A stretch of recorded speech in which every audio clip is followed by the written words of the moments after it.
Would I fight back, call the police, or watch everything I built disappear forever? My name is Kendra Hale, 26. I restore things that others call trash. High-end antiques aren't just my work, they're my obsession. Every crack, every flaw, every shattered object is a challenge I refuse to lose. This morning, my phone buzzed silently. I glanced at the studio feed. Brandon, my younger brother, was standing there, chest heaving, eyes wild, holding a heavy brass candlestick. He had smashed the $40,000 Ming vase I'd spent 3 months restoring. Porcelain shards covered the studio floor, and he waited as if expecting me to crumble, to beg. I did none of that. No yelling, no pleading. I calmly unlocked my phone, snapped 3 clear photos, and pressed the silent alarm under my desk. My hands didn't shake until I was 3 miles away in my car, the Seattle streets blurring past me, adrenaline finally leaving a hollow ache in my chest. I drove up the long winding driveway to my sanctuary. They call it the Glass House now. A mid-century modern mansion perched on a cliff, valued at over $1.2 million. When I bought it 2 years ago, it was a wreck, filled with mold and broken windows. Everyone else saw rot. I saw bones. That's always been my gift. Brandon grew up being the center of attention. Parents adored him, excused his tantrums, and treated my patience as entitlement. I was invisible infrastructure, fixing Wi-Fi, balancing books, cleaning messes, holding everything together so he could shine. I walked through the glass house, the silence wrapping around me like armor. Every wall panel I stripped and refinished reminded me of what I'd built with my own hands. My parents might claim they helped, but the truth was simple. I earned every dollar, every auction win, every restored antique with sweat and late nights. A week later, my parents arrived at the studio, Richard and Susan, carrying themselves like generals surveying a battlefield. Their message was clear. Brandon had broken the law. Federal white fraud. Counterfeit sales. And I, the golden child of logic and patience, was expected to bail him out. I didn't react. I didn't argue. I waited.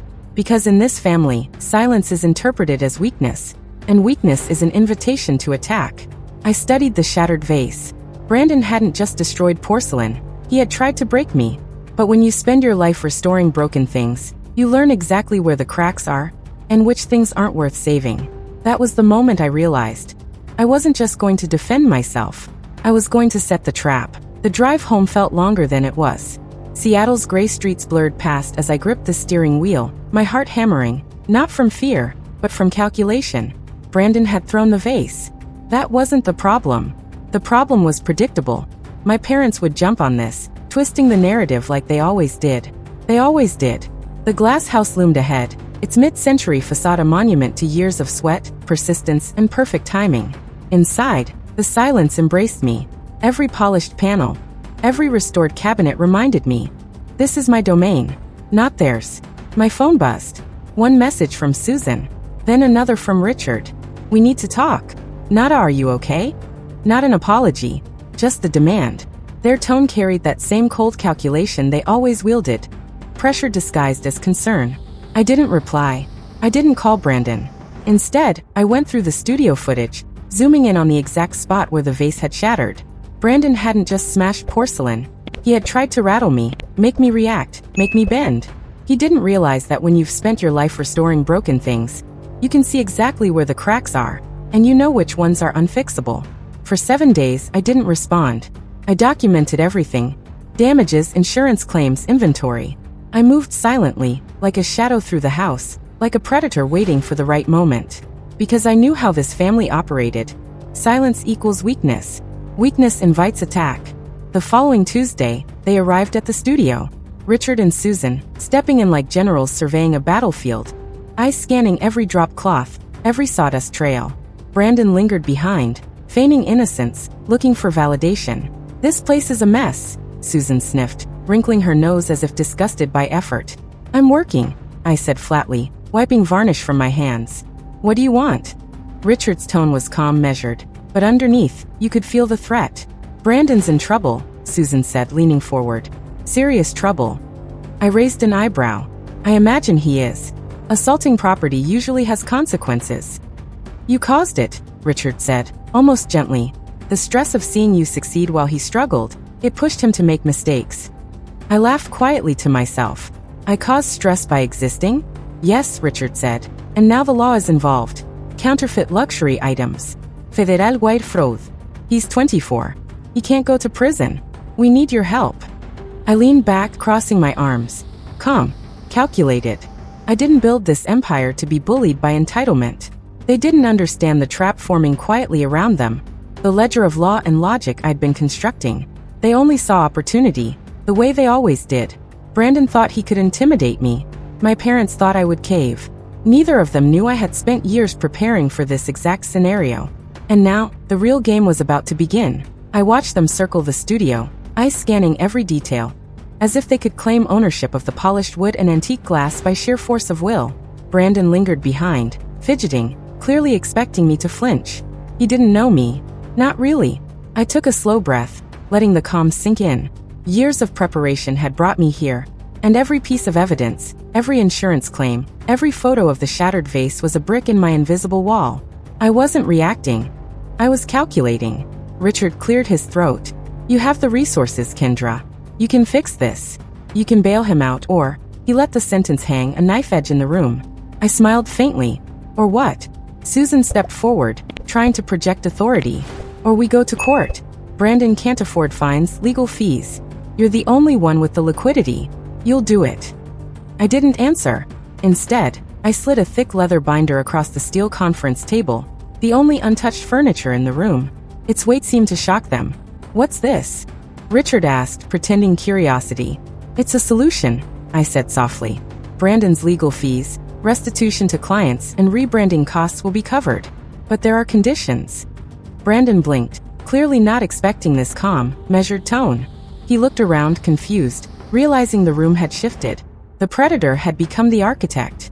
I explained the partnership agreement, letting them think it was merely a bailout. In truth, buried clauses in the contract gave me oversight, control, and legal authority over every digital asset, every account, every resource Brandon could touch. The binder was a trap disguised as salvation. They didn't read the fine print. Brandon didn't even glance at the pages. He wanted to believe I was playing the obedient older sister, the generous family member. I let them sign, I said casually. It's standard paperwork. Keeps everything transparent. The moment the signatures hit the paper, the trap snapped shut. Every unauthorized expenditure, every misuse, every risky move Brandon might make would legally fall under my control. I watched Richard's smug smile falter as he tried to process the implications. Susan's eyes narrowed, suspicion creeping in. But it was too late. They had walked straight into the snare. As they left, high-fiving, already planning their celebratory dinner, I picked up the binder. They thought they'd won. They didn't know they'd just handed me absolute power over Brandon's empire. For 3 months, I played the part. Paying fines, hiring developers, approving ad campaigns. Brandon's social media thrived. He looked like a phoenix rising from ashes, oblivious to the invisible leash I had placed on his every move. Then came the breach. Entitlement is a habit. A dangerous one. It started small. A personal charge on the company card, a vacation coded as a work trip. $12,000 in a month. Enough to trigger the clause I had buried in the agreement. At 2 a.m, I executed the transfer. The domain, emails, social media. Every asset Brandon touched, shifted to my control. Not a word to him. Not a warning. Just precision. Efficiency. Justice. When he realized it was already too late, morning came with the quiet hum of the glass house. The storm outside nothing compared to the one I had orchestrated inside. Brandon was standing at my front door, frantic, phone in hand, mascara streaked from sleepless nights. He didn't know what had hit him. You deleted everything, he shouted, chest heaving. My accounts. My brand. My followers. You can't do this. I sipped my coffee slowly, calm as ever. You defaulted on the partnership agreement. Section 8, subsection C, misuse of funds. Immediate asset forfeiture. You spent, you lose. The collateral was your brand. You're free from fines, free from criminal liability, free to start over. Brandon's face went pale. Realization finally dawned. For the first time, he saw me not as the sister he could intimidate, but as the one holding all the keys. You can't do this. Mom and Dad will. They tried, I said, voice steady. And they failed. Every claim they made, every lie they spun about investments, stolen antiques, and family contributions has been exposed. The court froze their assets. They're under investigation. Their credibility evaporated. Brandon stumbled back, chest heaving, finally understanding. His empire, built on entitlement and deception, now rested entirely under my terms. I didn't gloat. I simply observed, letting the gravity of the situation settle in. 3 months of calculated patience, strategic documentation, and legal foresight had culminated in this moment. I had restored order, not just for myself, but to protect what was rightfully mine. My parents? They had overplayed. Their attempt to weaponize control, to rewrite history, had backfired spectacularly. The glass house, my business, my life, untouchable now. Brandon ran to his car, silent except for sobs. I watched, a cold, measured peace settling in my chest. Justice had been served efficiently, brutally, but correctly. I walked back inside, picking up a chair I had restored, sanding the layer by layer, seeing the clean wood beneath. Some rot cannot be repaired. It must be cut away.